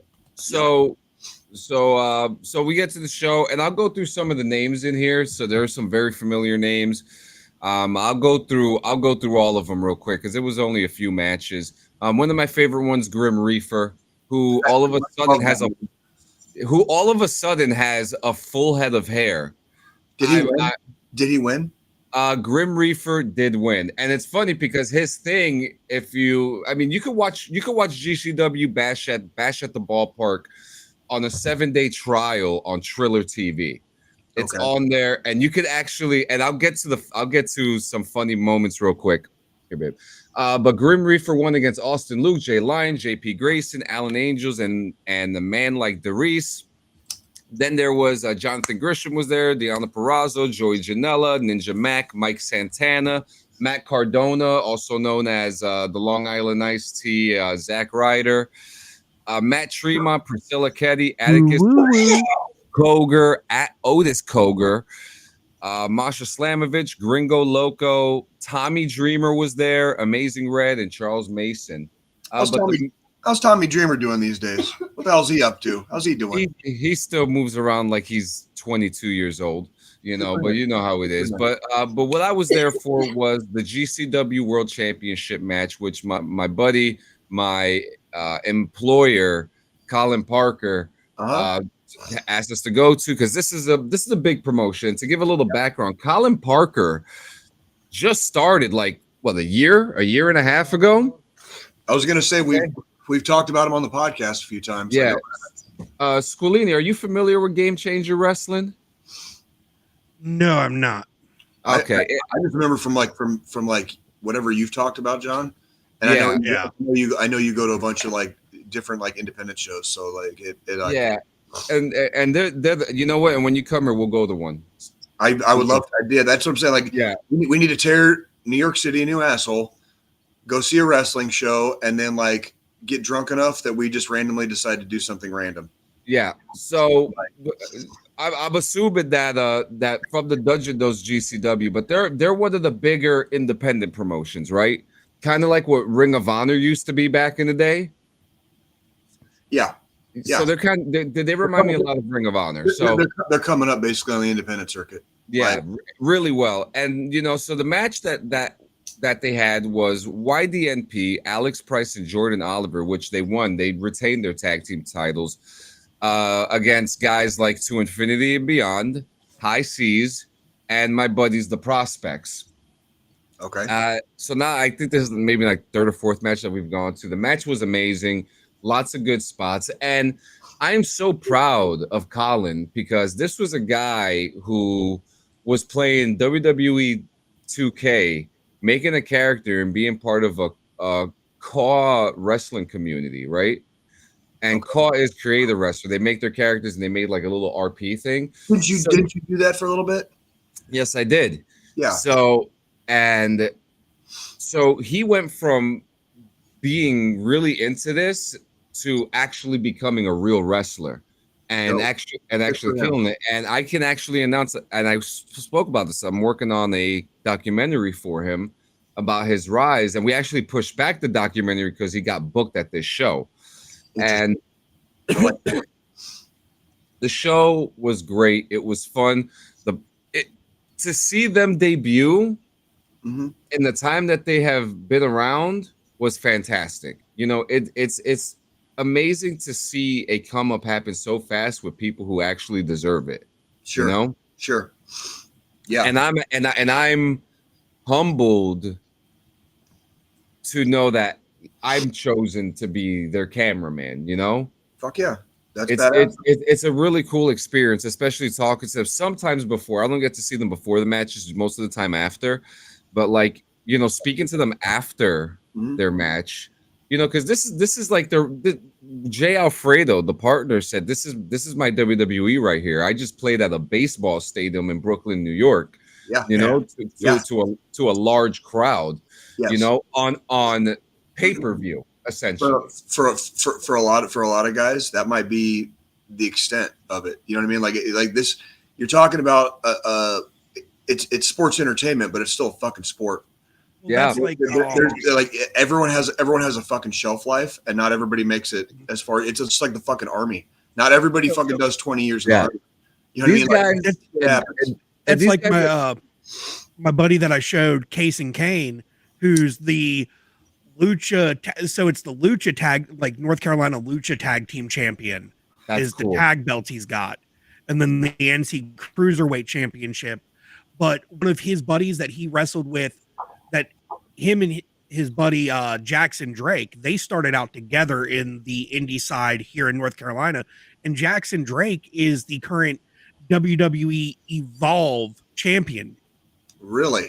Evolve so is that shit too. So he's gone up to fucking WWE to their developmental side. Yeah. And he's wrestling on the Revolve show. And he's the champion over there. So it's like, you know, these guys, that's the thing with the indie circuits is fucking WWE scouting these things. Well, yeah. I mean, and to go from like North Carolina regional to kind of like the spotlight in the WWE, even if it's like an umbrella organization, it's still like you're that much closer. You're that much closer to the fucking show. You know what I mean? It's like playing triple A ball. You know what I mean? Yeah. So like fucking picture here. So yeah, speaking of ball, like before we get too far down, finishing up with wrestling, did you guys see the All-Star game or the home run? Yeah. But hang on, I just want to finish this up because I do want to talk about that. But this is a picture of the Prospects right here, and if you guys notice, he's wearing Fantastic Four gear. I also notice your Crocs. Is that your boy? Socks? That's my boy, Colin Parker. Yeah, I am. John, you look like Crocs with my socks. John, you look like the most fucking Jersey thing I have ever seen. John, you look like fucking Weird Al Yankovic, dude. Like Jesus Christ. Look at you, like Jesus Christ. Like before we move on to the All-Star game, though, wrestling. Oh, wait till you see the outfit I'm going to wear next week. But I just want to finish this up real quick because the ride back. I need my wife to come here next to me to kind of demonstrate what happened on the train last night. Oh God! Okay. On the way to the ferry. So we're with my buddies Christian and True Sean, right? And we're sitting in the train, And we're just talking, having a conversation, right? And I'm sitting like this. Hang on, because my wife has to be the one to because like, and we're just minding our own business, all right? And you know, when you're in New York, you're kind of thinking, oh, some New York shit's gonna happen, right? What New York shit is gonna happen? So I'm sitting down having a conversation, and this lady comes up around me, and I'm like this. She straight up does that like she's about to fucking kiss me or something. She was cracked out. Okay, she and also she had no teeth, so she was bleeding gums Murphy. So like, I'd have kicked her in her whisker biscuit. So like this lady, I jumped up, I jumped up, and she just looked at me, and I'm like, holy shit, you scared me, and she just walked away and sat down like 6 feet away. I'm like, oh my fucking God. And then when I noticed that she had no teeth, my boy looked at me, he was like, wow. What in the fucking fuck, dude? Like that's she wanted to gum you to death, John. Look, wait a minute, he's right here. Yo, Toshi, tell him about the fucking lady that was on the train that scared the shit out of me. Yeah, Toshi, I want to hear this shit. Like some fucking like fucking Bleeding Gums Murphy fucking tried to make out with fucking John and in front of Frenchie. That would have been like a nuclear explosion would have fucking happened, dude. Are you kidding me? Yo, like that train would have derailed. Like it's like fucking Spider-Man shit. She scared the shit out of me, dude. I'm telling you, I've never seen anything like that. What's he saying here? It was hilarious. I'm gonna be honest, I don't remember much. I was too drunk. That's the shit that happens when you're drunk, where you're like, it would never happen if I was sober. You know what I mean? Like it would never happen. The shit that just happens, you're like, fuck, man. Like, why can't I be like not inebriated right now? Because I'd remember it better. No, it was a good time. We got and you know, we got on the Staten Island ferry. There was Wendy's at the Staten Island ferry too, which was fucking great. So I grabbed me a Wendy's, got on the ferry, and then that's when I checked the chat. I saw you guys saying something throughout the day. I was gonna send them a picture of the ferry. Yeah, and as soon as I took that picture, I sent it to you guys, and that's when I was on my way home. We got home, smoked some weed, do what married couples do, and then went to sleep. Joe, didn't we were supposed to talk about wrestling this week, weren't we? Yep. Yeah. That's what I was trying to say before we jump into the All-Star games. Well, yeah. We never touched on Saturday night main event from last week with the Goldberg Gunther match. That's right. Well, so way up. How was it, Joe? It was, I mean, Goldberg even apologized for how underwhelming the fucking match was. He should be apologizing for trying to come back. Thank you. Fucking this guy right here. Correct. I mean, the issue is he was still under a Legends contract. So until he officially did a retirement match, he couldn't leave. Mm-hmm. Fully. I'm listening. Bullshit. Yes, I understand bullshit. Let's put it this way. The match was underwhelming. Gunther at one point rips Goldberg's fucking knee brace off and beats him with it. Of course he did. Yeah. How did Gunther do? I've got to ask. I got to here. Like, how did Goldberg even did? Both sides did pretty fucking well. Like, we've seen and we've talked about Gunther many a times already over the past fucking course of this year alone. Have you ever? Gunther landed those fucking chops. Gunther landed. He landed like 6 of them in the beginning of the match on fucking Goldberg. And Goldberg just stood there and didn't even fucking make a face. Yeah, he fucking no-sold him. Okay. So that the reason I asked is because okay, what's up, man? Out of a lot of the what I would call like the current stable of wrestling, I like I don't like Gunther's character, but I like Gunther. I like Gunther as a wrestler. As a wrestler, he's fucking great. Like he sells like a motherfucker. He's got great ring presence. He's fucking good on the mic. Yes, thank you. He's he's all those things that you need to be a main roster wrestler within the WWE. That's why I asked about him, because I knew going into this match he was gonna have to fucking sell for Goldberg.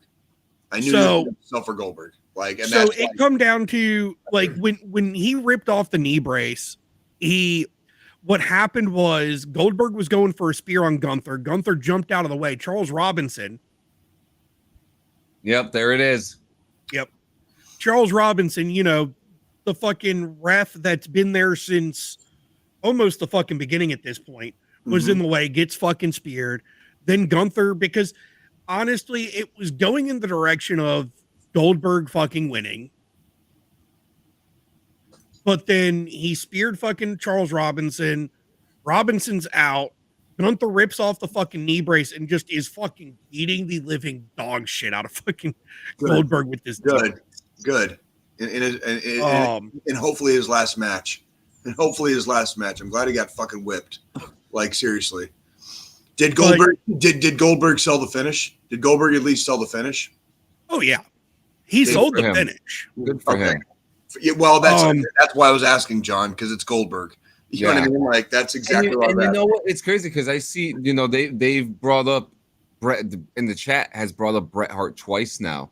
That's another big conversation too, because a lot of people don't like Goldberg. There's even that one crazy rumor that he lost a match in a dark match in his WCW days too, when he was on that undefeated streak. I don't know if you guys ever heard about that rumor.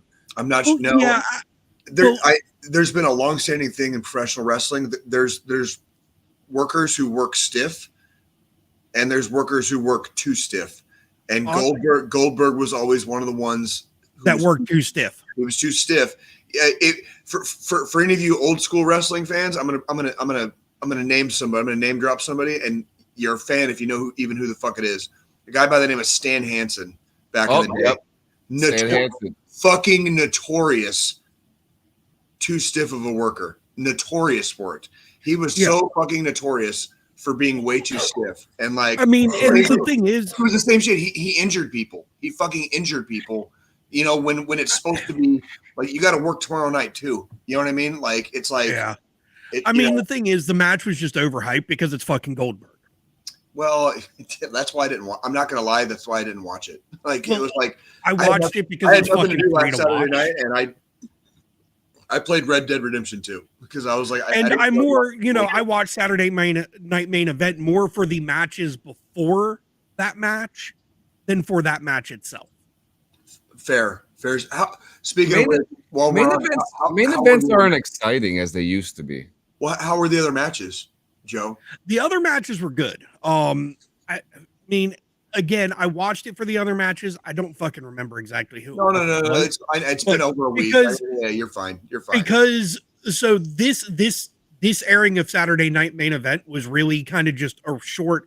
I think it was 3 or 4 fucking matches in total. It wasn't a typical show because the following night they had Evolution, which was the all women show, which took them 7 years to do. Since the last time they did an Evolution. Yeah, you sound a little bitter, John, about it's that. It's just weird when companies, and look, WWE is doing much better, but when they say that they do things for the appreciation of certain people and it takes so many years to even acknowledge said things, that's all it is. I mean, it's their company; they could do what they want, but they need. Let's look at the changes within the organization over the last 7 years. They could do all this shit for Saudi Arabia, though. Well, here's my thing, John. I feel like if McMahon was still at the fucking helm, he wouldn't have gotten another Evolution. Like, I'll keep those worms in the can. I'll start freaking out again. Like, my fucking eye twitch from the dungeon. That's technically what happened. Was Saturday Night Main Event was an all male show. And then the next night they had an all women show. I'll say it again. Women's wrestling. I love watching women's wrestling now because they have come so fucking far. It's not the diva bullshit where it's a bunch of fucking hair pulling. It's not actual fucking wrestling. It's not fucking Fabulous Moolah and fucking Medusa either. It's a different Well, remember, Fabulous Moolah was like a human trafficker or something like that. Oh yeah, she cock. The thing is, I feel like if Vince was still helming WWE, we would have never had another Evolution. I will always say it again. Like, after you guys assisted me in like watching WrestleMania last year. Since last year, I've kind of like just kept like a side eye on it.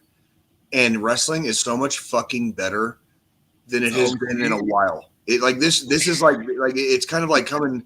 They're not all the way there yet, but it's so much better than it was like fucking like 10, 15 years ago, where it was like I try to watch a match and I'd be like, God, fuck this, I'm turning it off. You know what I mean? And the thing is, that's because fucking we're no longer in that Vince McMahon era with the WWE. We're no longer in that era with fucking wrestling. Because all the Vince McMahon era was just repeats of the same shit over and over again. Yeah. It'd be different fucking wrestlers, the same fucking tired storyline. Yeah. How many times did we see fucking, affair scandals between X male wrestler with Y female wrestler over the course of fucking WWE? Let's see, Triple H in China, Edge in fucking Lita? Yeah, it was Lita. Yeah. I mean, we saw shit like that so many fucking times. We saw it's just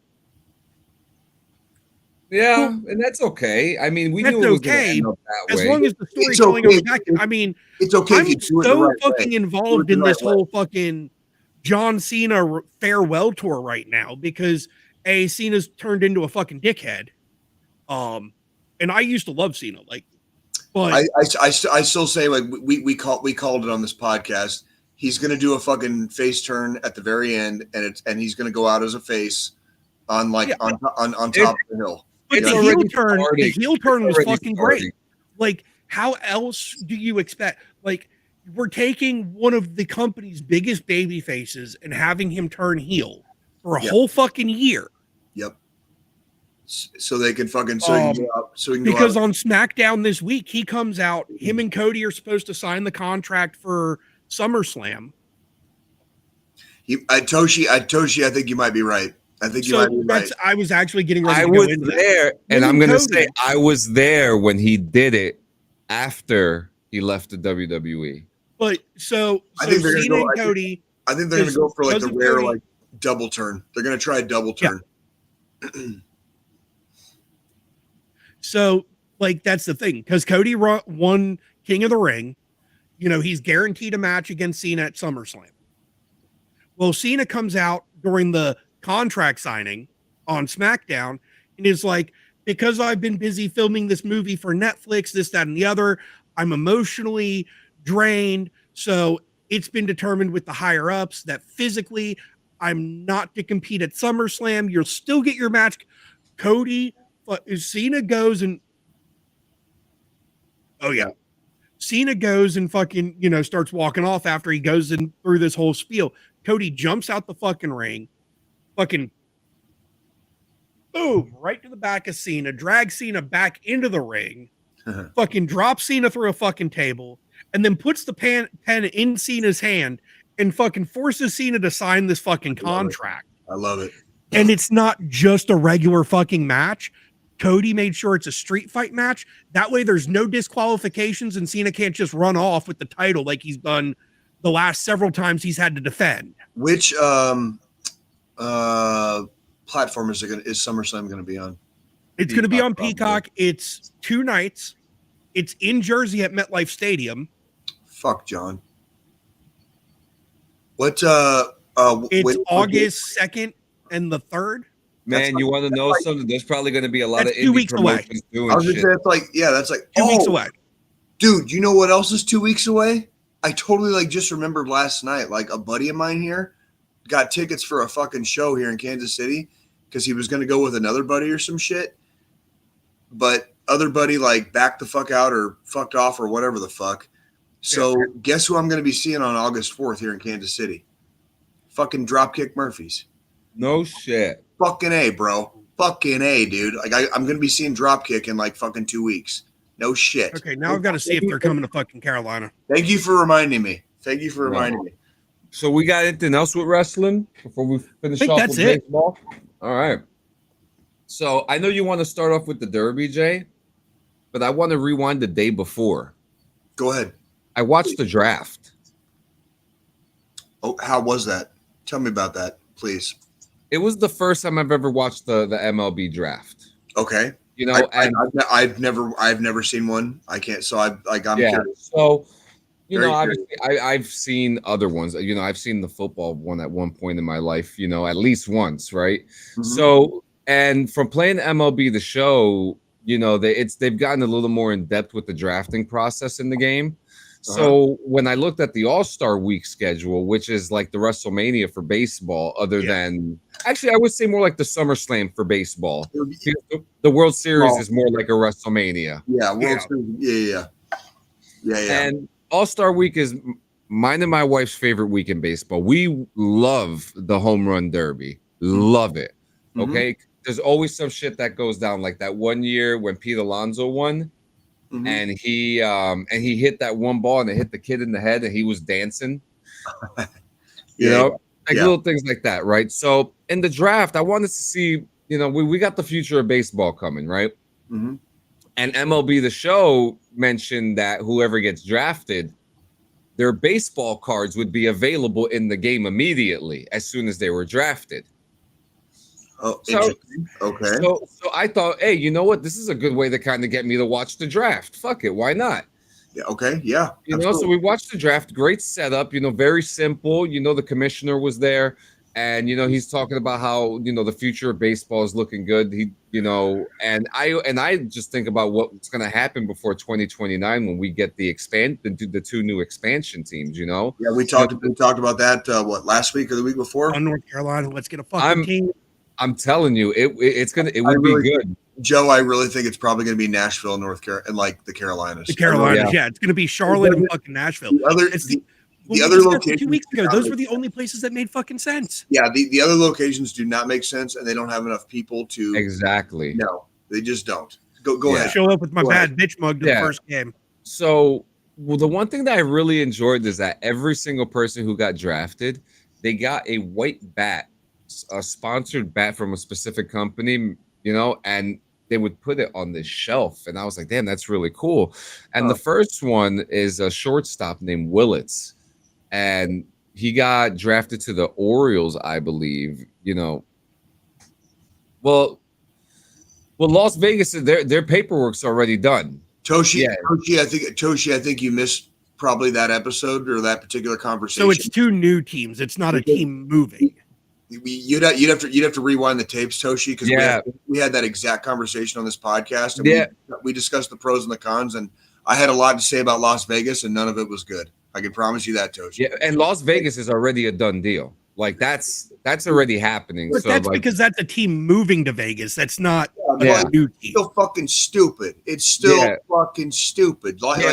It's the goddamn desert. Yeah, but Toshi, the thing right now is that right now Nashville is number one on the ballot, and they've already started making moves. So they are 100% getting a baseball team, and I'm hoping the A's are going to Vegas. Yep, the A's are going to Vegas, just like the Raiders. My main thing is it's the resources that are used up when you build giant stadiums. Right. They aren't, you know, like they just the Raiders just built their fucking hockey puck out there, and Las Vegas is a destination city. It has a lot of people, but it's got room. Well, the problem is you're going to get more people from that aren't local to Las Vegas watching, you know, at your games than you're going to get, you know, actual homegrown fans, and that might take some time to change. But like with the Raiders, like how many people at a fucking Las Vegas Raiders game are from Las Vegas? You know, they're probably like Oakland fans. They're like they're Oakland fucking old school fucking LA Raiders. You know, people from Arizona, people from California, people from fucking Colorado and fucking Utah. You know what I mean? Like people that can fucking drive in or fly in for a fucking you know, and they're Raiders fans. They're not from Las Vegas. Like the city of Las Vegas cannot sustain an NFL team. Yeah, you know, like that's my point. And it's in the fucking desert. They're using all the water. They're using all the water. Like it's the water. Listen, I gotta say the A's are gonna have probably one of the nicest stadiums though. Like what they have in store. Now with the draft, it's really cool. I got most of the draft players in my MLB The Show team already. Okay. If you ever play, Jay, it is on. I don't know if I'd be able to handle the mechanics. Like Yeah. I was just thinking the other night, John. Remember I told you I'm trying to 100% Red Dead 2. Like I've been playing Red Dead Redemption 2 for 6 years, and I still fuck up the controls sometimes. Like so, like I don't know if I feel like, that with the show, like with the game you're talking about. I don't know if I'd be able to fuck with the mechanics, dude. Like because like dude, I'm a fucking expert fucking marksman, but I still fuck up Red Dead 2 6 years after I started playing it. Like 6 years. So let's go. Go ahead. Yeah, in that case, Jay, it's a fucking video game. I know. I'm just saying, like John knows how I play. Me and John have played video games, and he knows how frustrated I get. And if I'm not having fun, what do, John? I stop playing. Yeah, Jay, like almost immediately. Remember when DMZ first came out? We all jumped on a game together. Vague DMZ. DMZ doesn't even for exist Call of Duty. anymore. It's no longer fucking around, right? Vaguely. Yeah, like, we jumped. You fucking bugged out within fucking the first 2 minutes. Thank you. Well, do you still have Black Ops downloaded, Jay? No, fuck no. I'm not waiting. Oh, wait, I just remember what just happened. Yeah. Okay, well, all right, so let's go on to the Derby, okay? Now, first off, the first major, actually probably to me the first disappointment, because there was a couple disappointments to me. The first disappointment was seeing Pat McAfee there. I saw that, and I was like, that dude. And he said that the home run derby winner had a fat ass too. Like, what the hell? Okay. So you know, like I have my neighborhood watering hole, right? Yeah. A lot of more. If I go early enough in the day, like before like the afternoon crowd gets there, if it's like 11:30 noon, like I do most of my drinking during the day when I go to the watering hole. I don't go out at night. So if I go early enough, they'll have like McAfee's fucking stupid ESPN fucking whatever the fuck on. So they're chilled for them. It's not loud. Like they have the volume off, but like I see this motherfucker like every day, and I'm like, I've never liked this dude. I don't know what. How did he get so popular? Like what's with the cutoff sleeve? Like, dude, you're fucking like 50 years old and you're wearing cutoff sleeves. Like, all right, Fred Durst with your fucking over 30 wearing a backwards hat. He doesn't wear the backwards hat anymore. I don't give a shit, dude. It's like, if you're over 30 and you wear a backwards hat, I don't fucking trust you. If you're 50 and you still wear cutoff sleeves, like I have to question like your contribution to this earth. Okay. Cause like figure out how to fucking wear some goddamn clothes. All right. Like I'm not trying to be a fucking old fuddy duddy, but I am. So I will. Okay. Like Pat McAfee's a fucking chode. Like, the dude's a fucking chode. I see why he's in the position that he's in. I do too. I can't stand him. And I don't understand why he was at the home run derby. You couldn't get someone better? Dude, his popularity always reminds me of the quote that by George Carlin. Think about the dumbest person you know and how dumb people are like in general. And always remember that 50% of people are dumber than they are. They were in Atlanta. Okay. They were in Atlanta. They could have gotten so many different people to do that, to host that derby. Bro, I'm telling you, dude. Like, yeah, well, let's get into the derby though. Please. I mean, I'm getting flustered. Sorry. Now we'll kind of go into the exciting parts. O'Neal Cruz, was it? He was fucking bombing them back to back. Yes. You know, and obviously Raleigh won. Yes, dude. He's in a home run chase right now. Yes, he is. If he keeps going at his what do you call it? His rate right now, like after the All-Star break, he's chasing Bonds. I'm pretty sure right now Pete Alonso is the top right now. Let me take a look. Let's because like we're now in the second half of baseball, and now this is where we're going to start seeing teams start competing for the wild cards for the playoffs, and other teams pulling away to fucking take their divisions. But there are some chases going on, like with I got it right here on the hitting side. You mean to zoom it in? Yeah. Oh, you're gonna have to. You can read it to me if you need to. All right. So I mean, Aaron Judge right now is our batting leader, but yeah, Aaron Judge is just a fucking beast. Like the Ultra unfolds. The Galaxy Z Fold 7 is the ultimate phone. Piece of shit. Aaron Judge and Aaron Judge and Shohei Ohtani are basically baseball right now because like nobody even comes close to either one of those guys. It's like those two and everybody else in baseball after them. So Raleigh, man. How many home runs does he have? So he's at 38. The top. 38 for the season. With 60 games to go. Holy shit. That's a lot. Like he's right there on like with the like if he keeps hitting home runs at the pace, he would be challenging Bonds. Yeah. Like Shohei right now is my favorite player of this era. He's amazing. I've been doing a lot of research into fucking Raleigh here lately because I've seen his name pop up so damn much. Oh yeah, he's great.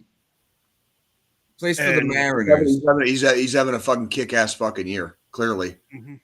But look at that. Like, you know what's funny to me about this? Because he's from fucking North Carolina. He's one of my hometown boys. Yee! Yee! You know what's funny, John? Dude's got 38 home runs, but look at his fucking batting average. Oh, yeah. It's so average. It's so average. Average as fuck. Well, no shit. It's a batting average. What do you expect it to be? Look at average? No. Like, Joe, that's like the minimum. Like, if you. I know. I'm fucking with you, Jay. Dude, look at the Royals fucking, like, how shitty their fucking batting averages are, dude. If you go below 250, like, you're on the line of being cut down to fucking, like, AAA. Like, usually, back in the day. Not so much now. We got batters on our fucking team that are, like, hitting the 100s right now. It like kills me, dude. Fucking kills me. Fuck, we got the game in 15 minutes. Yeah, look at Aaron Judge. Now that's a fucking batting average you can set your watch to. Look at that fucking batting average. He hit over 400 this season. And dude, and he's only fucking 3 home runs behind fucking what's his dick? The other guy. You know what I mean? Like, yeah. Thank you. Like that's what I'm like. Look now that Joe, that's a fucking batting average. 3 motherfucking 53. That's a goddamn batting average. Like that make your fucking dick hard. You know what I'm saying? Like, I just want to point out where Cal Raleigh's from. Yeah, you want to know the square mileage of the fucking town he's from in North Carolina? What? 3.5 square miles. That's insane. for reference, like where I grew up in Tucson, like the metro, I can fucking spit across that. Tucson's like 400 square miles. It's like it's like a 20 by 20 square. Basic in essence, like the valley, it's like 20 miles by 20 miles, and that's you said 3.5 square miles. That's like my fucking neighborhood. That's literally like the neighborhood I live in here in Kansas City. Like, and where he's from is in the mountain region of North Carolina, so the area that got affected by fucking the hurricane last year. Appalachia. He's from Appalachia. Fucking A. Yeah.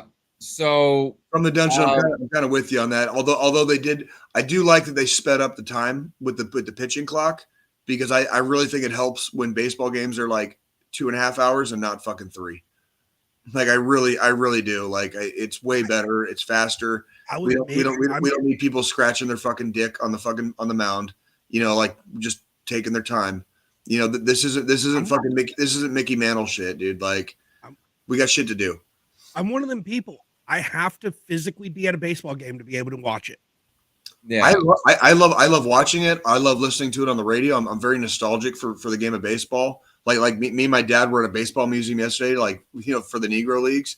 Like I'm very nostalgic for baseball. Like I still love the game, but I think the addition of the pitching clock helped out a lot because like there was no reason for baseball games to be 3 fucking hours long. So I want to bring this up too, because even though everyone did such a good job, there was one person who did it, and his name is Jazz Chisholm, who was a fucking New York Yankee, and he hit like 5 home runs. Did you see that? I think I read something about that. Like everyone was like laughing at him and shit because like he was like supposed to like, and he did. He like it was like Worst derby performance ever. Basically, like. Listen to this. Are you ready? I'm ready. Do you think you'd do it again? I told him next year. I said if I got more than 20 homers by the half next year, I'd do it again and actually try to hit homers every swing instead of trying to keep my swing. No, it's not that I wasn't trying to hit homers. I was trying to keep my swing and hit homers instead of just trying to hit everything in the air. I was trying to keep my line drive swing and hit homers. But it gets better. I'll give him props if he's not a traditional power hitter. Mm-hmm. Like I'll give him props on that, but he probably shouldn't have been there. Yeah, he probably should have turned it down if that's not his thing. Yeah. Well, and there's God, and that's the thing. Like, how much of your autonomy do you lose when you make it to those levels in sports? Like the team owner, or the manager of the team, or the team GM will come in and say, you're going to do this. You're going to go sign autographs here. You're going to go visit this fucking hospital for the sick kids. You're going to fucking hit in the home run derby. Like, it's in your fucking contract. It's in your fucking contract. Like, guess what, kid? You're going. It's like the army. It's like the army. So he probably should have done better though. He just like, fuck. Here's my thing though. Put Aaron Judge in there. Everything you just explained right there is the difference between a boss and a fucking leader. Hard fucking, but it's baseball. It's not the fucking army. Yeah. You know what I mean? Now, so at least nobody's going to die if you fuck up your decision-making process. You know what I mean? And I'm still a bad bitch. You're the baddest bitch. I have one more. I ordered a t-shirt that has the same thing on it. I have you to wear it. Sorry, John. No, you're good. I got one more to show you. This is one that blew my mind too. Look at this. Junior, a line shot. Got a chance. Oh, he stole it. They counted it, though. They did. They counted it. The umpire counted it. Was that going to go out? It almost looked like it would have hit the top. It was going to go out. Okay. Yeah. Okay. He just happened to jump and be lucky and be able to fucking grab. On one of those Pat McAfee-esque stupid fucking ESPN sports shows that I have to get brain fucked with. They were talking the day after the home run derby about like maybe making some new rules where like if the kids fucking like rob your home run, like it doesn't count. You know what I mean? Like that'd be I think that'd be kind of fucking cool. Like if you could like it would just kind of like make it a little bit more fun, like if you got like one of those home runs is like just barely gonna make it over the wall and some little fucking like middle school shit fucking like robs your ass, like that'd be funny. You know what I mean? Like I don't know, I would enjoy it. Like exactly. Would you watch it? Would you watch it if it was like if there was like a little stake in the game? I've got to start fucking getting back into baseball like I used to be because I just kind of fell off. I don't blame you because of what the sport fucking fell off. That's the thing. The sport fell off, and then geographically where you live, like there's baseball, like you're surrounded by minor league and semi-pro teams. I'd have to go the closest team I have is fucking the Braves. And that's in fucking Atlanta from you. I'd have to drive 5.5 fucking hours in a car to go see a game. Correct. Now, granted, hold on. I'm going to advocate here. Granted, yes, a couple weeks ago, I did while we were on our hiatus, I went to a NASCAR race in Atlanta. Yes, yeah, but same thing. It's the same for any sport. It's the same for but with that NASCAR race, that was kind of the in-laws forced it upon me and the wife. A different sport. It's different. And honestly, hold on. Can I ever show you? And it's professional level. You know what I mean? Like, and then at the same time, I officially going to a real NASCAR race became a fucking NASCAR fan. I love the pink. You're all about the pink lately, Joe. Do you and Amy need to have a talk? Like, are we? No. I'm fucking with you. It was the color combo, the pink with the teal was a fucking combo. I'm not gonna lie. I like that. Oh my God, what is that thing? Look at that. That is what we call fucking yard trash.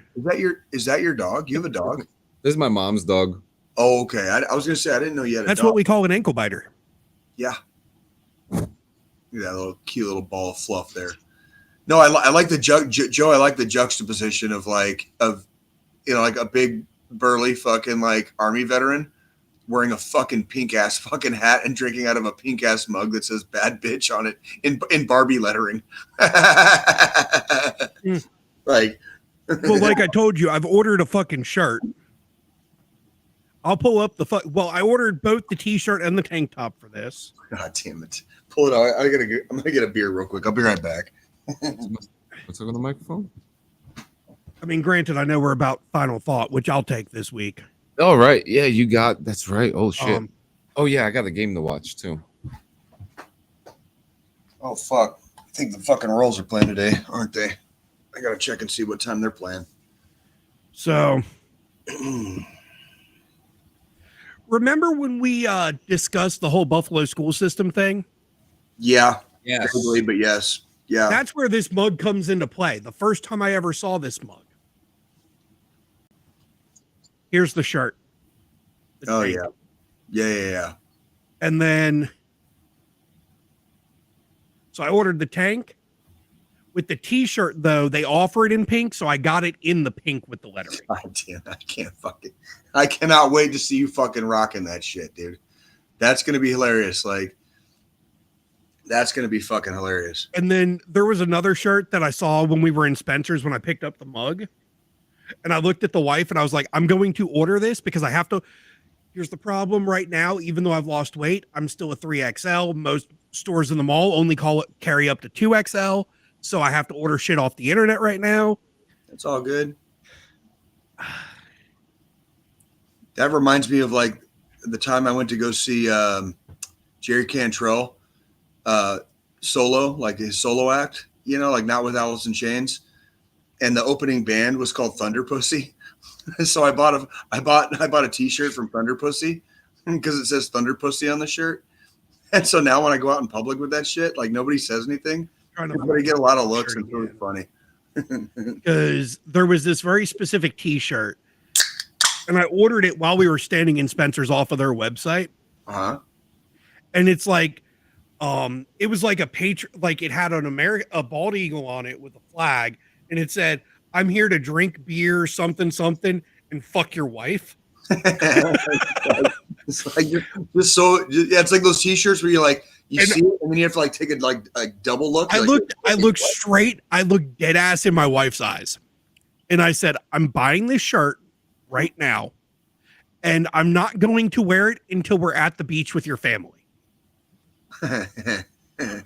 I've got shirts that like I don't wear out in public, like where it's just like in general principle, it's kind of like just like don't wear that one in public, And like, that's my thing. It's like that's one of those shirts like I'll wear it at the beach house, like in the like evenings, like we get back around from doing all our shit.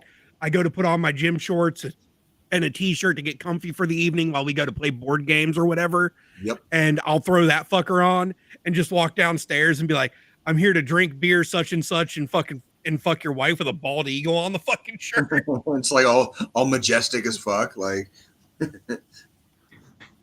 so had to give the dog back. Granted, don't take your 14-year-old kids into Spencer's because you want to know what my daughter walked up to me with yesterday in her fucking hands. Christ, I don't even want to know. Was it electronic?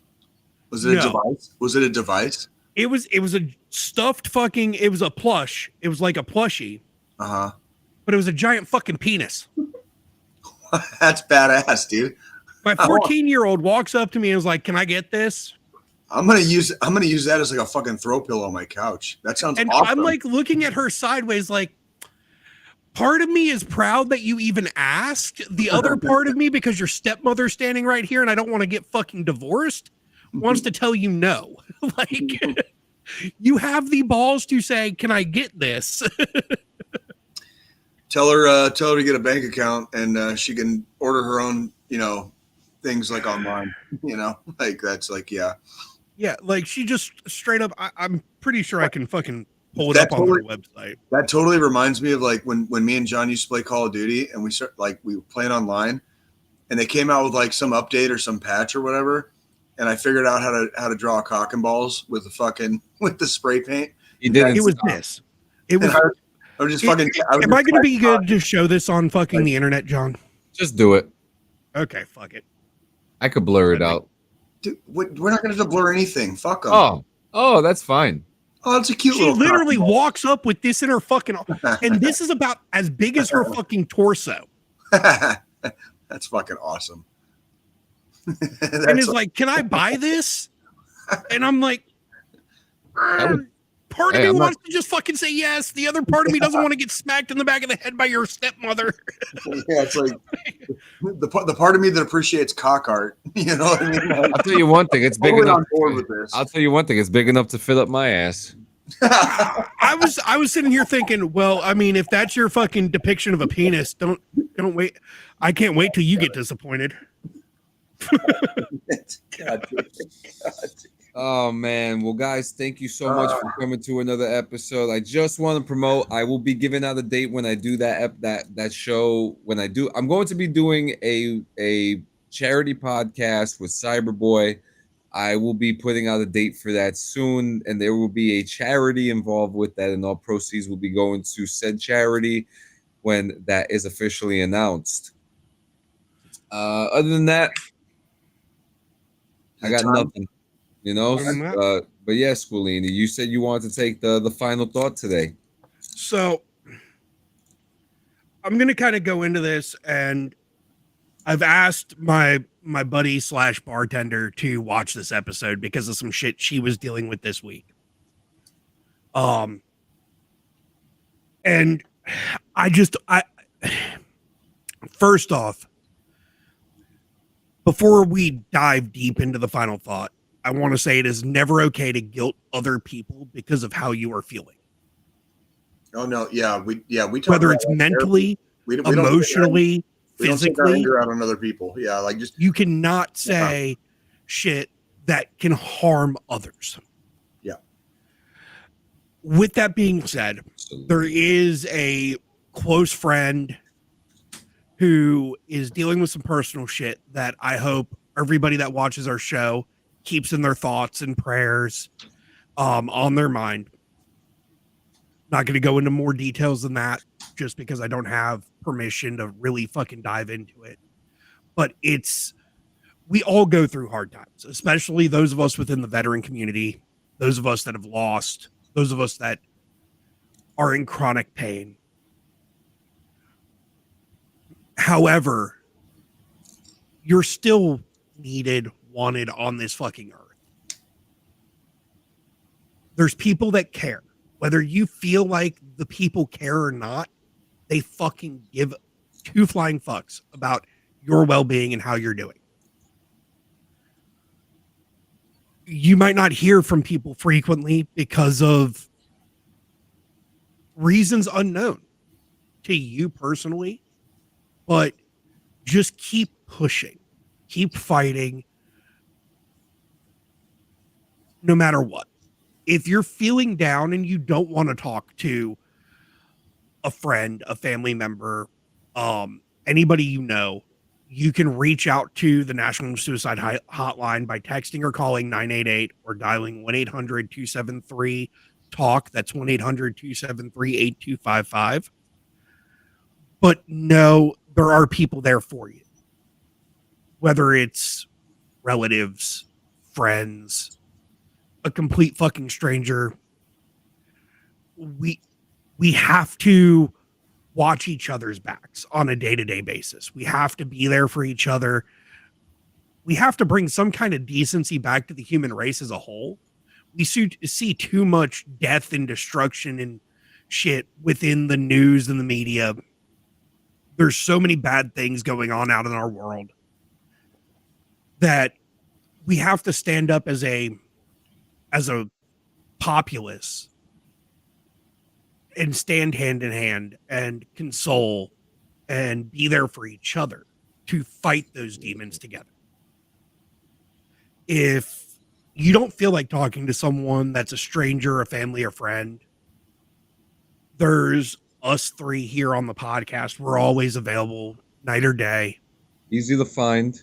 Easy to fucking find. I mean, at least me and John. Jay hides like fucking it's a life goal. If you have Jay's number, like, you know, that's pretty if much. you have a way to get in contact with Jay, if you're on Facebook with that's him, correct. or you That is have his correct. phone number, you can get to him. That is correct. That's about it. And you are allowed. My shit is on 24 hours a day. You just have to be in the But club. at the end of the day, reach out, talk to somebody. If you're not in that area of depression, if you're not feeling down and out yourself, reach out to your friends, reach out to your family, reach out to people that have been in your circle in the past.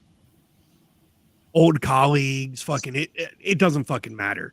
Just shoot a text message. Hey, you know, just was thinking, wanted to check in, see how you're doing. Yep. Because that alone could be that one thing that saves that life, that keeps the fucking 22 a day from being 22 that day, especially within the veteran community. Yeah. And at the end of it all, just remember, there's people that care. You might not see it because of whatever Depression's a motherfucker. Bout of depression you're going through. A motherfucker. Like, because depression is a motherfucker. I feel it. I go through it. There's days that I wake up and it's like, okay, I know I have to fucking go to work. I don't want to fucking do this today. And I still, just like the rest of all of y'all out there watching our show, pull my boots on one foot at a time and lace them the fuck up. Yep. I prepare for battle every single fucking morning when I get up. Because I suffer, Jay suffers, John suffers. We all fucking have our own things that we deal with, our own inner demons. So at the end of the day, just remember, reach out, call a friend, call a colleague, and continue to be a bad bitch. Fucking A. Fucking A. That. And that's the perfect way to close the show, guys. Thank you. We'll see you at the same bat place, same bat channel. Fucking A. See you guys next week.